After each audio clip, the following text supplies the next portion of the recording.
आप लोग अपने अपने स्थान पर खड़े हो जाएंगे पूज्य महाराज जी के सम्मान के लिए। अभी भागवत भगवान के पूजन, व्यास पूजन, फिर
निराधन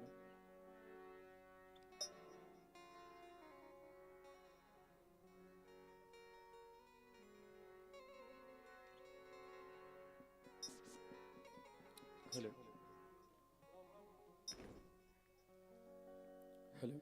हेलो हेलो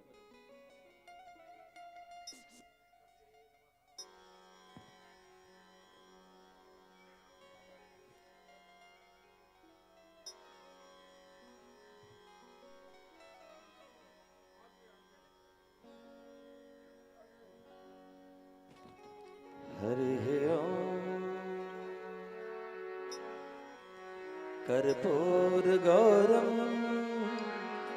करुणावतारम संसार सारम भुजगेन्द्रहारम सदा वसंतं हृदयारविंदे भवं भवानी सहितं नमामि। श्री भागवत भगवान की आरती, पापियों को पाप से है तारती।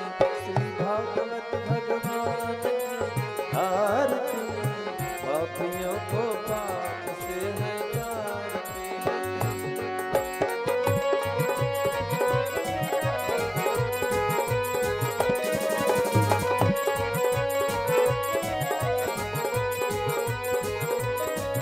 ये अमर ग्रंथ, ये मुक्ति पंथ, ये पंचम वेद निराला, नव ज्योत जगाने वाला। ये अमर ग्रंथ, ये मुक्ति पंथ, ये पंचम वेद निराला, नव ज्योत जगाने वाला। हरि नाम यही, हरि ध्यान यही, हरि नाम यही, हरि ध्यान। जग के मंगल की आरती, पापियों को पाप से है भागवत भगवान की आरती, पापियों को पाप से है तारते।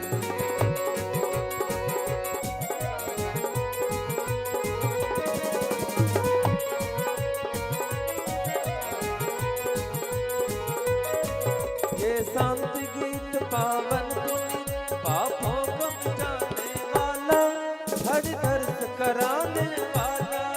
ये शांति गीत पावन पुनीत, पापों को मिटाने वाला, हर दर्द कराने वाला। ये सुख करनी, ये दुख हरनी, ये सुख करनी, ये दुख हरनी। श्री मधुसूदन की आरती, पापियों को पाप से मिटाते। श्री भागवत भगवान की आरती, पापियों को पाप से मिटाते।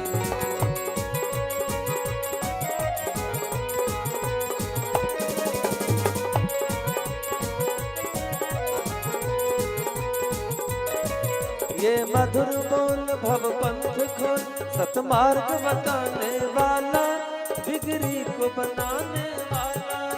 ये मधुर बोल भव पंथ खोल, सतमार्ग बताने वाला, बिगड़ी को बनाने वाला। श्री राम यही घनश्याम, यही श्री राम यही घनश्याम, प्रभु के महिमा की आरती, पापियों को पाप से मिटाते। श्री भागवत भगवान की आरती, पापियों को पाप से मिटाते, पापियों को पाप से मिटाते। हरे कृष्णा कृष्ण कृष्ण हरे हरे, हरे रामा राम रामा हरे हरे। हरे कृष्ण कृष्ण कृष्ण हरे हरे, हरे रामा राम राम हरे हरे।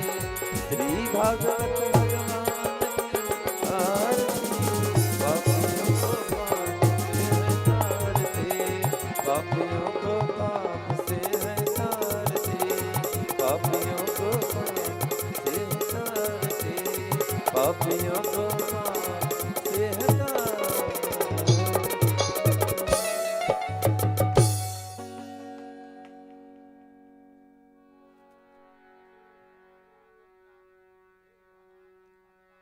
सचंत्र पूर्वे साध्या सन्ति देवाः।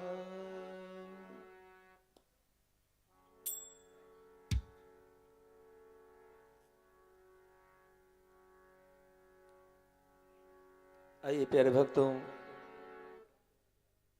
समस्त नगर निवासी बड़भागी भक्तों एवं जानकी स्वरूपा माताएं और बहनें, हम लोगों के बीच सूरत से चलकर आपके नगर में, आपके पड़ोस में श्री श्री 108 आचार्य श्री डॉक्टर सतीश झा जी के मुखारबिंद से संगीतमय श्रीमद् भागवत कथा, जो हम लोग आज से 7 दिनों तक श्रवण करेंगे। हाँ भक्तों, आप सभी भक्तों को एक बात और याद दिला दें कि जो भक्त यहाँ आ रहे हैं और जो घर से कथा श्रवण कर रहे हैं, उनके लिए पूज्य महाराज श्री का YouTube चैनल, आप लोग जानते हैं कि आध्यात्म ज्ञान प्रवाह चैनल से आप लोग निश्चित रूप से श्रीमद् भागवत कथा श्रवण करेंगे। और आप सभी भक्तों से आग्रह है कि कल से अधिक संख्या में कथा पंडाल में आप लोग उपस्थित होंगे। जय जय श्री राधे, जय श्री कृष्ण।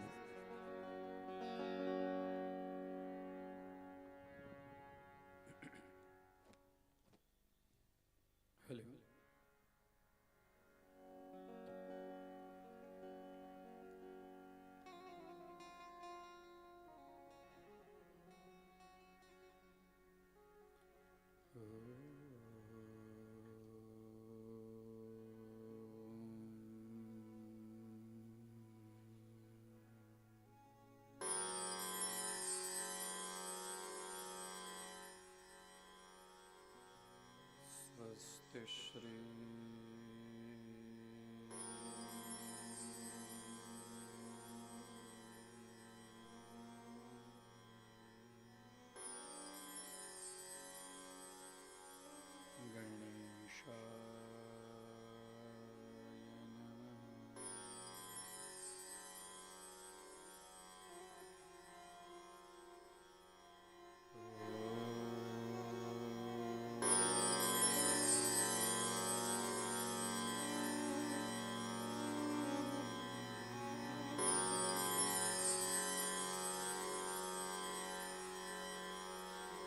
स्वस्ति श्री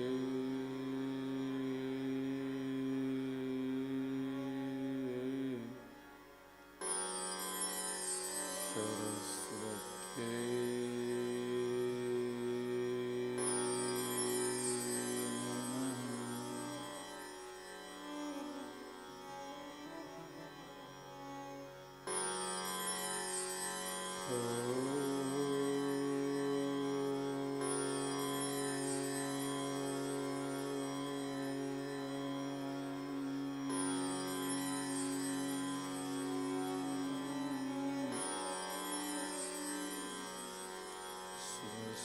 श्री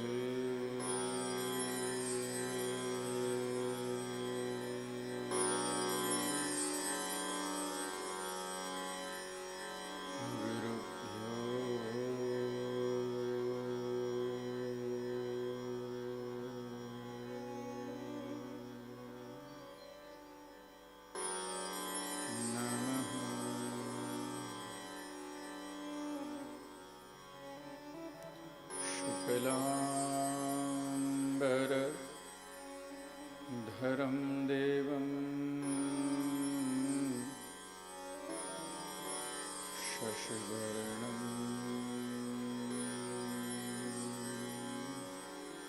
चतुर्भुजं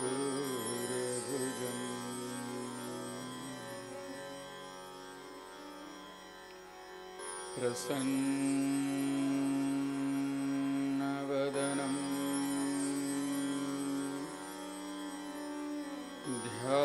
ध्यायेत्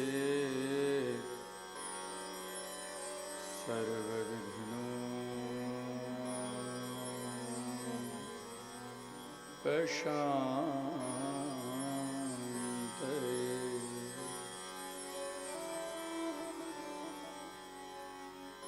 नमस्ते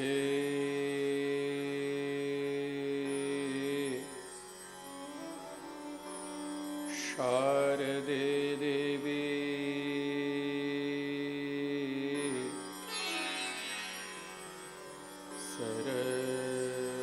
सरस्वती मते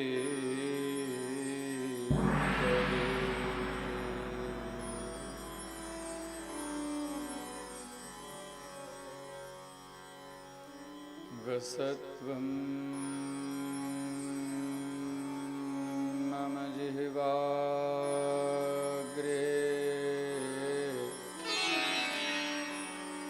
सर्वविद्या प्रदा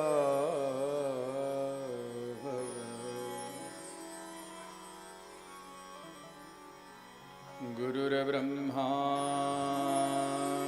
गुरुर्विष्णु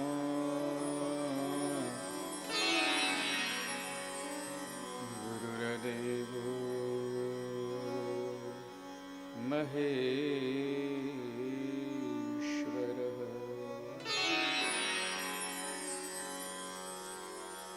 गुरुः साक्षात् परब्रह्म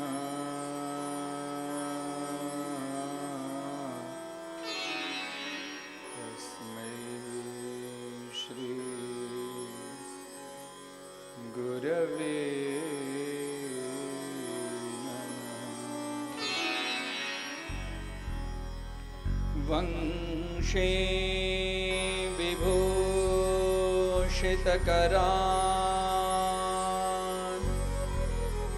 नवनीरदाभात्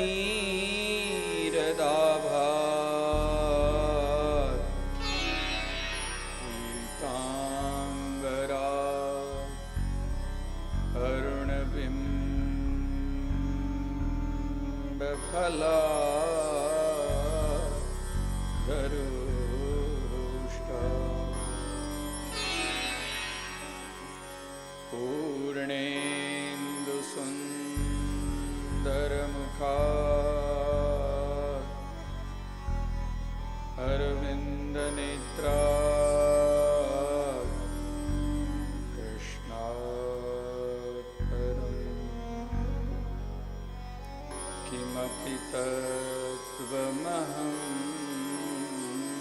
न जाने। नारायणं निराकारं नरवीरं नरोत्तमं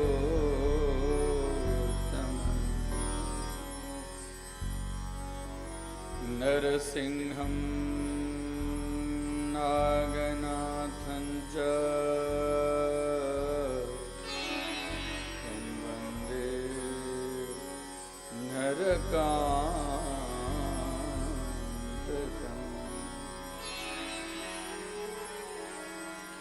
कृष्णाय वासुदेवाय हरये परमात्मने प्रणतक्लेशनाशाय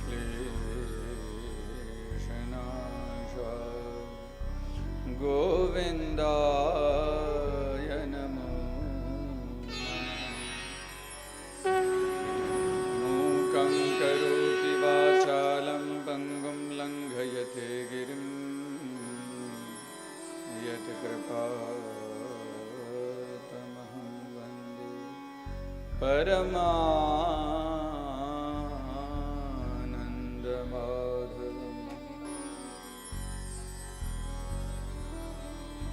ॐ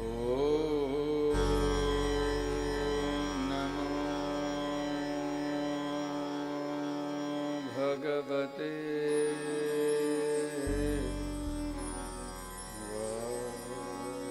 वासुदेवाय।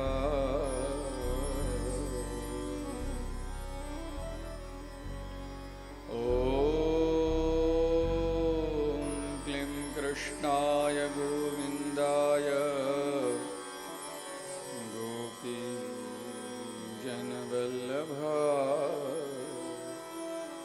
स्वाहा।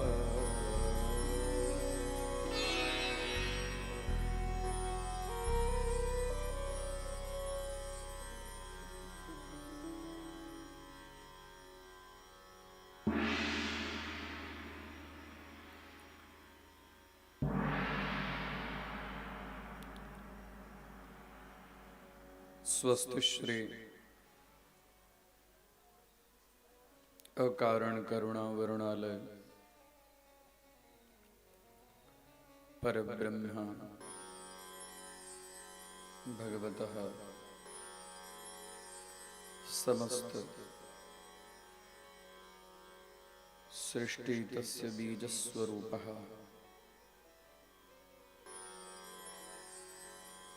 भगवतः बालकृष्णः।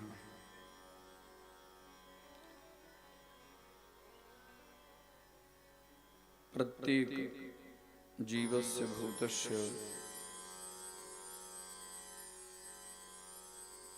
समस्त चराचर जगतस्य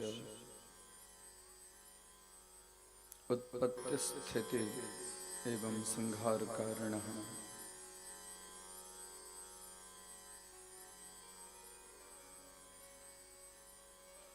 भगवान श्री कृष्ण चरण कमल कोटि प्रणाम।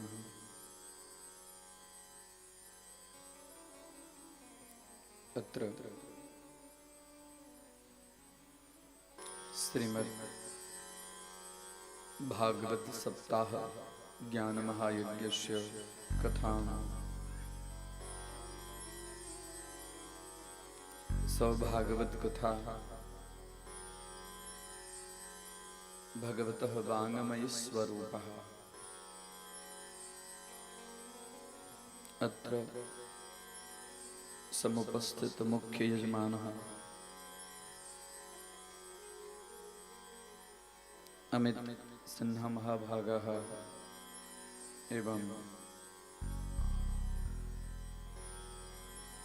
भागवत रसिक जनाः भागवत ज्ञानामृत पानकर्तारः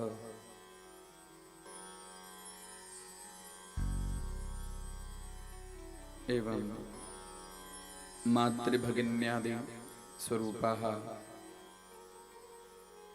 श्रीमद्भागवत कथां प्रारंभयामि। तत्पूर्वं मधुराष्टकेन कथां प्रारंभयामि। भगवतः बालकृष्णस्य सम्पूर्णस्वरूपः मधुराधिपतेः अखिलं मधुरम् अखिलं सर्वं मधुरं स मधुराष्टकेन कथां प्रारंभयामि। सर्वप्रथम भगवान श्री कृष्ण की कथा का आरंभ से पहले भगवान के उस मधुर मधुर स्वरूप का चिंतन करते हुए मधुराष्टक स्तोत्र का आरंभ करेंगे। बोलिए भागवत भगवान की जय।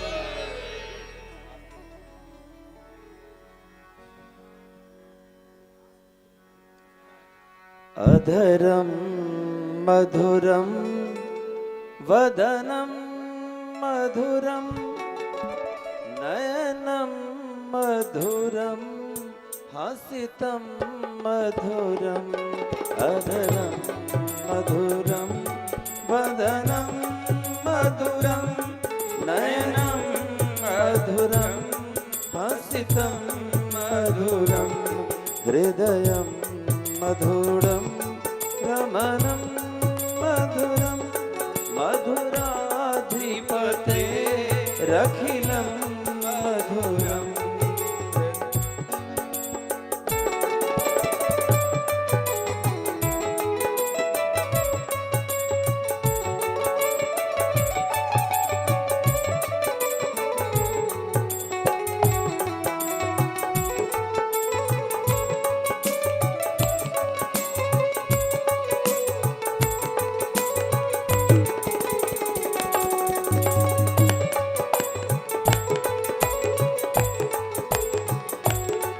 वचनं मधुरं चरितं मधुरं वचनं मधुरं चरितं मधुरं वसनं मधुरं वलितं मधुरं वसनं मधुरं वसितं मधुरं चलितं मधुरं भ्रमितं मधुरं चलितं मधुरं भ्रमितं मधुरं मधुराधिपते रखिलं मधुरं मधुराधिपते रखिलं मधुरम्।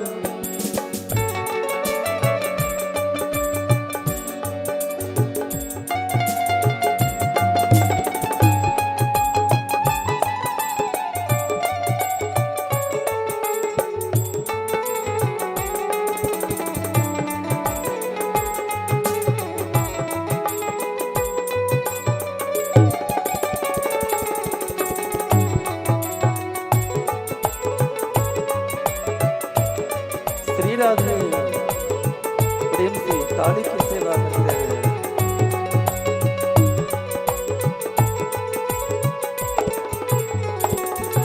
वेणुर मधुरो रेणुर मधुर वेणुर मधुरो रेणुर मधुर पाणिर मधुर पादो मधुरो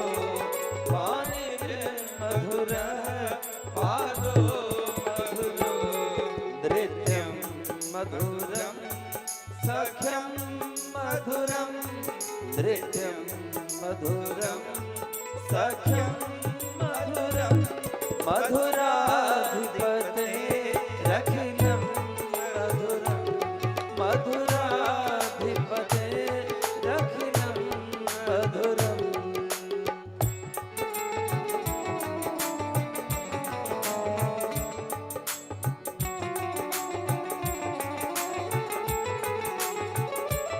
राधे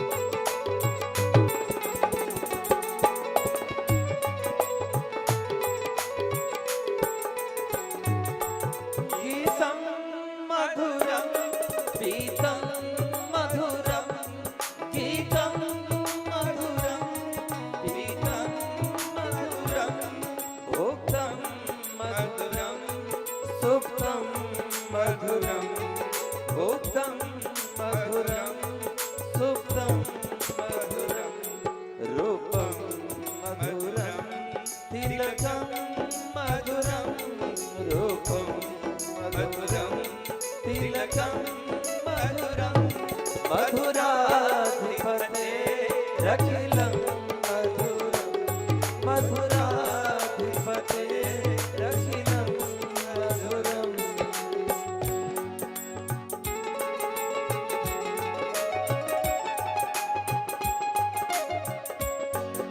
बोलिए भागवत भगवान की।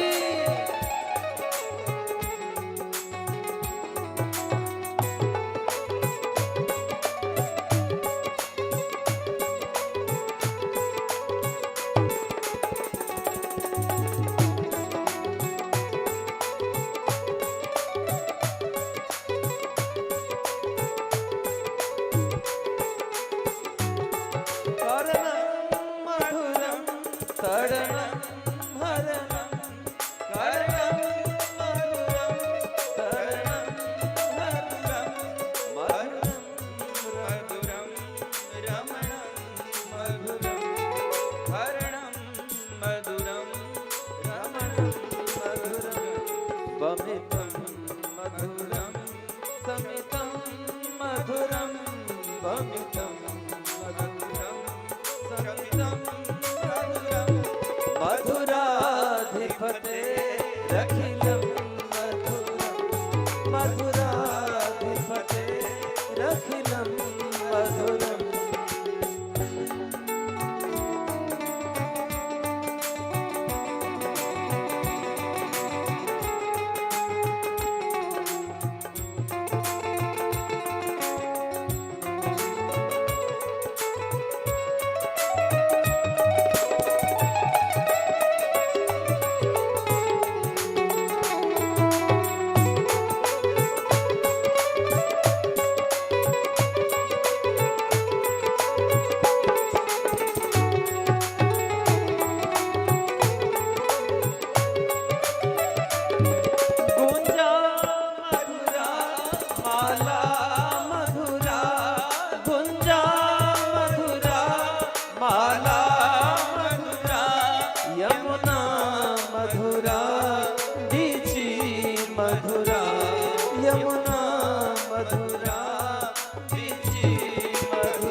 सलिलं मधुरं कमलं मधुरं सलिलं मधुरं कमलं मधुरं मधुराधिपते रखिलं मधुरं मधुराधिपते रखिलं मधुरं। राधे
दृष्टं मधुरं सृष्टं मधुरं दृष्टं मधुरं सृष्टं मधुरं मधुराधिपते रखिलं मधुरं मधुराधिपते रखिलं मधुरं गोपा मधुरा गाओ मधुरा गोपा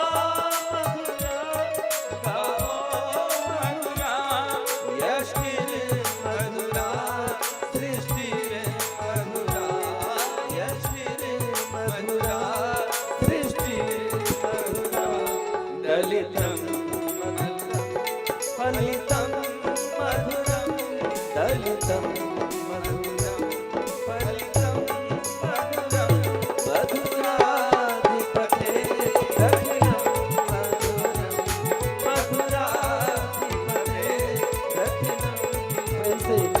की सेवा करते हुए। बोल श्री वृंदावन बिहारी लाल की। अधरम मधुरम वदनम मधुरम अधरम मधुरम वदनम मधुरम नयनम मधुरम हसितम मधुरम नयनम मधुरम हसितम मधुरम हृदयम मधुरम गमनम मधुरम हृदयम मधुरम गमनम मधुरम मधुराधिपते रतियम मधुरम मधुराधिपते रतियम मधुरम मधुराधिपते रतियम मधुराधिपते रतियम मधुरम।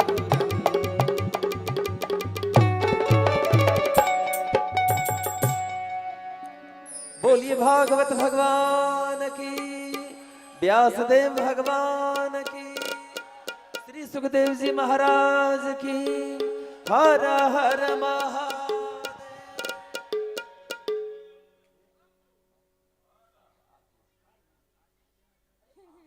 हर हर महादेव हर।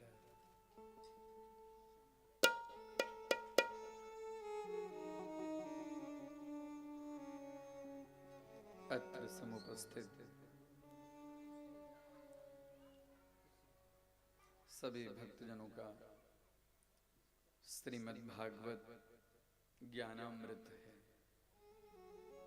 ज्ञान का अमृत है। अमृत जो एक बार पीता है उसका नाम ही है अमृत। और उसमें भी कैसा अमृत? ज्ञानामृतम भोजनम, ज्ञान रूपी अमृत, जिसको पीकर फिर से पुनरपि जननम पुनरपि मरणम पुनरपि जननी जठरे शयनम नहीं, यह ऐसा अमृत है। और इस अमृत को बरसाने के लिए जो हमें सूरत से बुलाएं, ऐसे आनंदम ग्रुप और हमारे यजमान श्री, उनको हम साधुवाद देते हैं। हम उनके लिए जोरदार ताली बजाना चाहते हैं। इनका नाम ही है आनंदम। श्रीमद् भागवत का प्रथम श्लोक है, सच्चिदानंद रूपाय विश्वोत्पत्त्यादि हेतवे तापत्रय विनाशाय श्री कृष्णाय वयं नमः। सच्चित और आनंद। भगवान का रूप कैसा है? तो भगवान का रूप है सत, और भगवान का रूप है चित। चित्तम तु चैतो हृदयम स्वांतम हरिं मानसम मनः। और आनंदम आसमन्ताद् भावेन नंदयति आनंदयति संपूर्णः जन्म जन्मान्तरस्य शोक दुःख दारिद्र्यं नाशयति। जन्म जन्मांतर के जो दुख को दूर कर दे और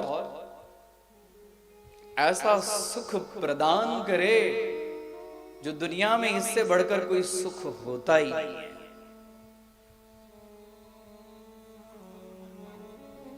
सुत दारा धन संपदा पापियों के घर होए, और संत समागम हरि कथा तुलसी दुर्लभ।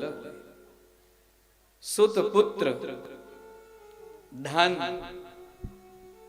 दारा पत्नी, बड़े बड़े मकान, बड़े बड़े आलीशान बंगले, गाड़ी, घोड़ा, ये सब तो सभी के घर होते हैं। तो पापियों के घर होए, लेकिन जिसके लिए दुर्लभ कहा गया है वह संत समागम, और दूसरा है हरि कथा।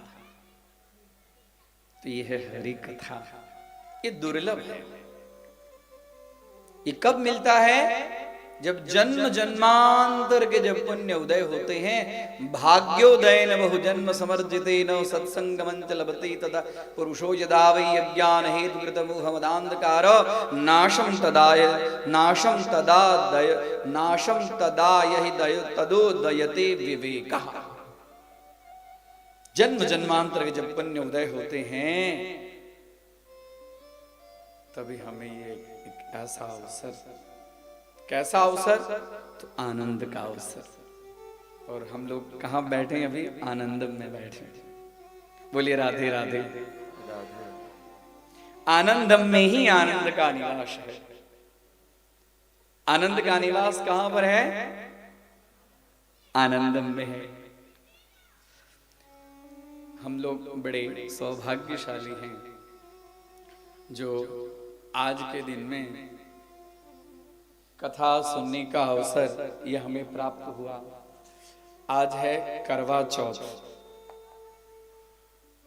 और करवा चौथ के दिन खास करके सभी को हम करवा चौथ की हार्दिक शुभकामनाएं प्रदान करते हैं।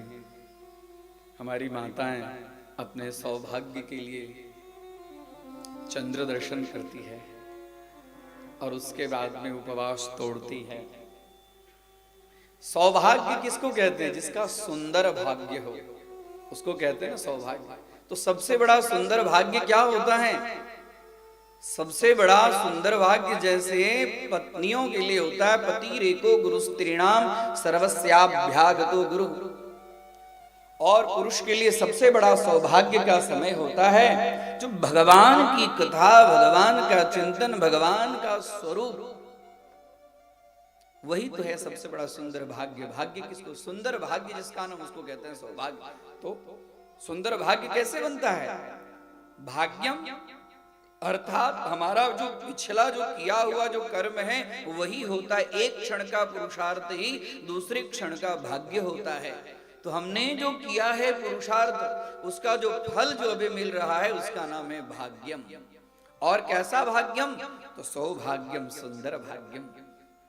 तो हमने कैसा पुण्य किया है जिसके पुण्य के फलस्वरूप में भाग्योदयन बहुजन्म समर्जितेन, भाग्योदयन जन्म जन्मांतर का जब पुण्य एकत्रित होता है तभी हमें भगवान की कथा और भागवत की कथा सुनने का अवसर प्राप्त होता है। ये है सौभाग्य। और उसी सौभाग्य की वृद्धि के लिए, उसी सौभाग्य की रक्षा के लिए, उसी सौभाग्य के पुण्य को प्राप्त करने के लिए अभी हम सब श्रीमद् भागवत कथा में बैठे। माताएं सौभाग्यवती हों और हमारे जनता जनार्दन स्वरूप पुरुषोत्तम स्वरूप सौभाग्यवान हो। इसके लिए आज का बड़ा सुंदर कार्तिक मास का आरंभ, कृष्ण पक्ष और चतुर्थ्याम करक चतुर्थ्याम, सुंदर भाग्य के लिए। अब इससे बड़ा सुंदर भाग्य क्या होगा जो भगवान की कथा सुनने को मिले। इससे बढ़कर और क्या क्या? दुनिया की बात में तो बड़ा मजा आता है। हाँ, दुनिया की बात में तो पूरी रात बात करते करते करते करते बीत जाए तो रात कम है। हाँ? है ना? और भगवान की कथा जब, भगवान की कथा में आने का अवसर सभी को नहीं मिलता है।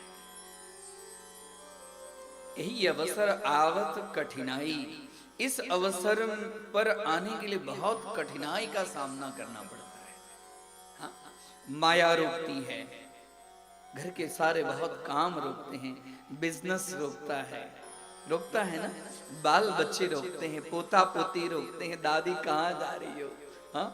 पापा कहाँ जा रहे हैं, क्या होगा उसको सुनने से। सबको छोड़कर जिसका पुण्य जोर देता है, जिसका धर्म जोर देता है, हाँ?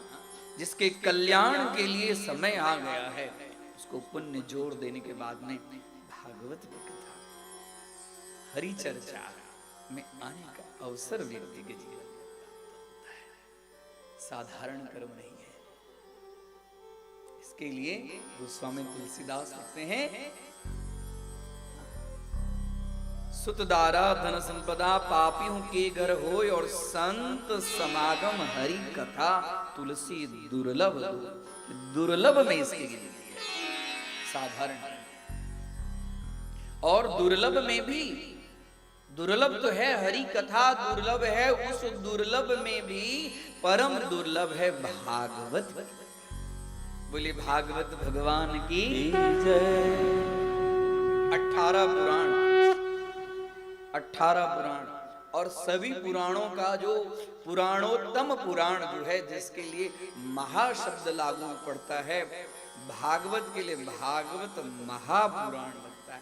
और सभी के लिए पुराण लगता है, लेकिन भागवत के लिए महाशब्द लागू। महांस चाशो पुराण महान श्रेष्ठ। महान किसके लिए लागू?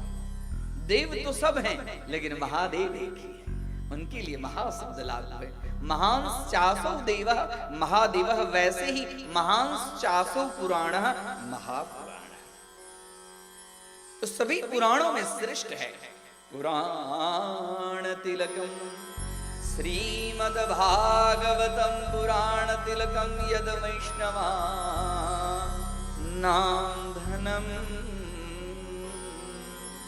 पुराण तिलकम, तिलकम श्रेष्ठम। हम तिलक कहाँ लगाते हैं? जो हमारे संपूर्ण शरीर का जो सर्वश्रेष्ठ भाग है, वहां पर हम तिलक लगाते हैं। वैसे जितने सारे पुराण हैं, सभी पुराणों में भागवत पुराण तिलकम। और यद वैष्णवानाम धनम, जो वैष्णवों का धन है। वैष्णवों का धन गाड़ी बंगला नहीं है। वैष्णवों का धन क्या है? वैष्णवों का धन है भगवत कथा। भगवत कथा वैष्णवों का धन है। इस धन से तो परिवार की रक्षा होती है, लेकिन धर्म रूपी धन से वंश की रक्षा होती है, जीवन की रक्षा होती है। इससे वंश का कल्याण होता है। धर्मो रक्षति रक्षितः। हम धर्म की रक्षा करेंगे तो धर्म हमारी रक्षा करेगा। हम धर्म की रक्षा करेंगे तब ऐसा समय आएगा जब धर्म का पावर कब पता चलता है? जहां पर धन का पावर समाप्त हो जाता है, जहां पर धन की कोई कीमत नहीं रह जाती है। व्यक्ति जब डूबने के कगार में आता है, और उस समय कोई एक ऐसी शक्ति होती है, दिव्य तेज होता है, एक सकारात्मक पॉजिटिव ऊर्जा एनर्जी होती है, जो व्यक्ति को रोक लेता है डूबने से। उसका नाम है धर्म। धर्मो रक्षति रक्षिता। और वो धर्म, वही धर्म धन है किसका? तो वैष्णव का। जिसके चित्त में, जिसके अंतःकरण में हमेशा भगवत भक्ति की प्यास मिटती नहीं है। हाँ? पिबत भागवतम रसमालयम, पिबत भागवतम रसम आलयम। हाँ? मुहुरहो रसिका भुवि भावुका। हे भागवत के रसिक, बार बार इसका पान करो। जितना पान करेंगे, जो भागवत के रसिक हैं वो अगाते नहीं हैं। उनको भगवान की कथा सुनने से तृप्ति नहीं मिलती। होता है कि कितना सुनो कितना सुनो। एक बार आपने कथा सुन लिया, भागवत की कथा, तो कितनी बार आपने सुना होगा। और जितनी बार सुनते उतनी बार कुछ नई नई नई नई। तदेव रम्यं रुचिरं नवं नवं तदेव शश्वन् मनसा महोत्सवम् तदेव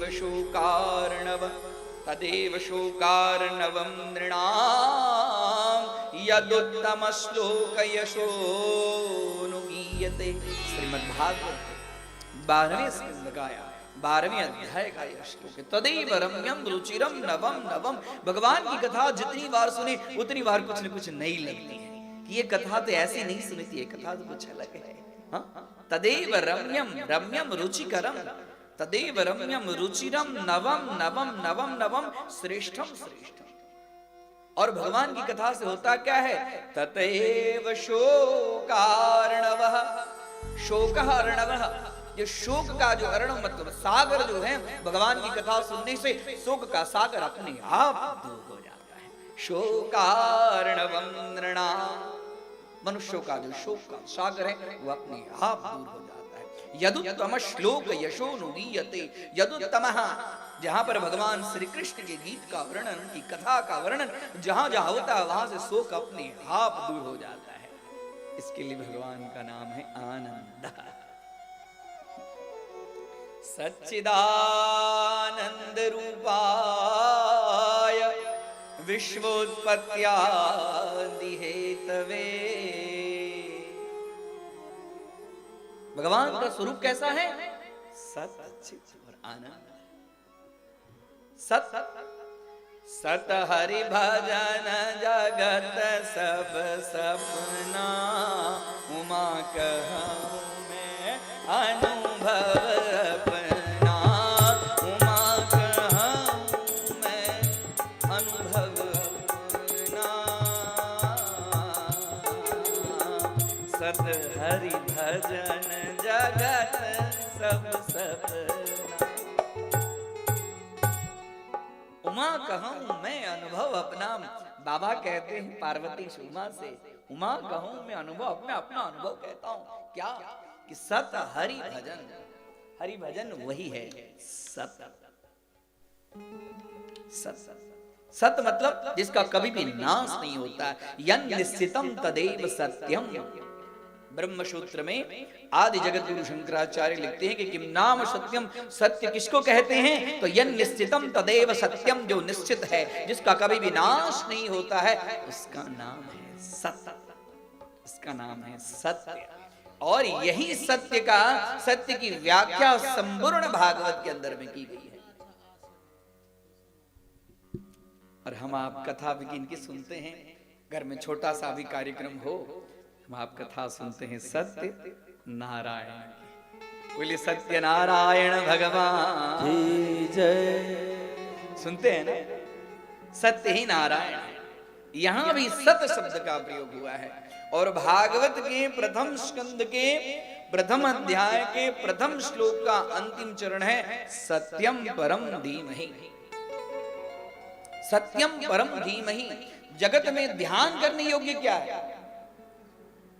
किम धीमहि, किसका ध्यान करना चाहिए? धी बुद्धि मही, पूजा बुद्धि के द्वारा किसकी पूजा करनी चाहिए, किसका ध्यान करना चाहिए? तो वेद व्यास लिखते हैं सत्यम परम धीमहि। सत्यम के लिए विशेषण लगा है परमम, परमम श्रेष्ठम सत्यम। वो भगवान का स्वरूप है सत्य। और चित मौन, चित्तम तु चेतो हृदयम स्वांतम हरिं मानसम मनः। चित्त शब्द मन के लिए लाया।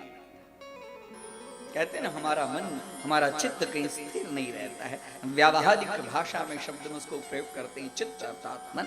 चित्तम तु चेतो हृदयम स्वांतम हरिं मानसम मनः इत्यमरः। चित्त मन। गीता जी में भी मन के लिए भगवान श्री कृष्ण कहते हैं जितने सारे शरीर के अंदर में इंद्रियां हैं, सभी इंद्रियों में मन मैं हूं। इंद्रियाणाम मनश्चास्मि। हे अर्जुन, शरीर के अंदर में जितने इंद्रियां, सभी इंद्रियों में मन रूपी इंद्रिय मैं हूं। इसके लिए बच्चे को हम क्या कहते हैं? मन लगा के पढ़ो कहते हैं। जिस काम में मन नहीं लगता है वह काम कभी भी सफल नहीं होता। तो मन ही प्रभु का रूप है। इंद्रियाणाम मनश्चास्मि, मन में हूं। और यहां चित्त शब्द मनवाचक है। और तीसरा रूप है आनंद। और वो कैसे हैं? तो विश्वोत्पत्त्यादि हेतवे। विश्व के उत्पत्ति आदि के हेतु मतलब कारण है, जिनकी कृपा कटाक्ष से संपूर्ण सृष्टि का आरंभ होता है, पालन होता है और नाश होता है। इसके लिए विश्वोत्पत्त्यादि हेतवे, और वो है कैसे? तो तापत्रय विनाशाय, 3 प्रकार के ताप हैं, आदि भौतिक, आदि दैविक और आध्यात्मिक। आदि भौतिक, भौतिक मतलब सृष्टिजन्य ताप। कोरोना आया था, कोरोना आया था ना, रोग आया था, आदि भौतिक। दैविक कोई प्रकोप होता है, भूकंप इत्यादि, अतिवृष्टि, बाढ़ आती है। और आध्यात्मिक, मन नहीं लगता है, प्रभु के चरणों में, प्रभु की कथा में मन न लगे, आध्यात्मिक। ये 3 प्रकार के तापों को नाश करने वाले तापत्रय विनाशाय। भगवान कैसे हैं? तो भगवान ये तीनों प्रकार के ताप को नाश करने वाले। कौन है ऐसे? श्री कृष्णाय वयं नमः। ऐसे भगवान श्री कृष्ण को। कृष्ण, कृष शब्द बीजवाचक है। और कैसा बीज? जो संपूर्ण जगत के जो बीज हैं। गीता जी में लिखते हैं भगवान श्री कृष्ण कि अहम बीज प्रदः पिता, मैं ही संपूर्ण जगत में बीज प्रदान करने वाला पिता हूं। भगवान ही समस्त जगत के पिता हैं। इसके लिए हम आप कहते हैं त्वमेव माता च पिता त्वमेव, कहते हैं ना। तो अहम बीज प्रदः पिता, मैं ही संपूर्ण जगत का बीज प्रदान करने वाला पिता। कौन? तो श्री कृष्ण। कृष्ण शब्द वो परम ब्रह्म के लिए, पर ब्रह्म के लिए है, साधारण नहीं। और श्री शब्द भगवती लक्ष्मी। श्री शब्द का अर्थ ही होता है लक्ष्मी। श्री रमा, श्री रमा, श्री का अर्थ होता है मां, श्री का अर्थ होता है रमा, श्री का अर्थ होता है लक्ष्मी। और यहां पर श्री का अर्थ होता है हमारी प्यारी राधा रानी। अकेले नहीं, वहां श्री शब्द और शक्ति के साथ में भगवान कृष्ण को वंदन। श्री कृष्णाय वयं नमः। हम आवाम वयम, सभी के साथ में। हम नमस्कार अकेले नहीं कर दे।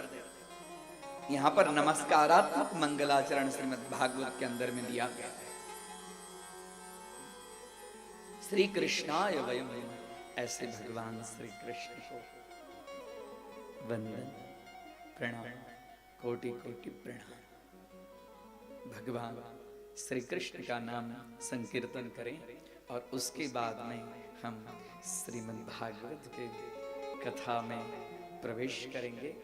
भगवान श्री कृष्ण का धुन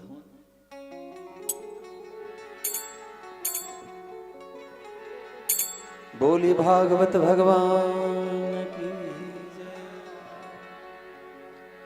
राधे राधे गोविंद गोविंद राधे, राधे राधे गोविंद गोविंद राधे, राधे राधे गोविंद। प्रेम से ताली की सेवा सभी लोग करेंगे।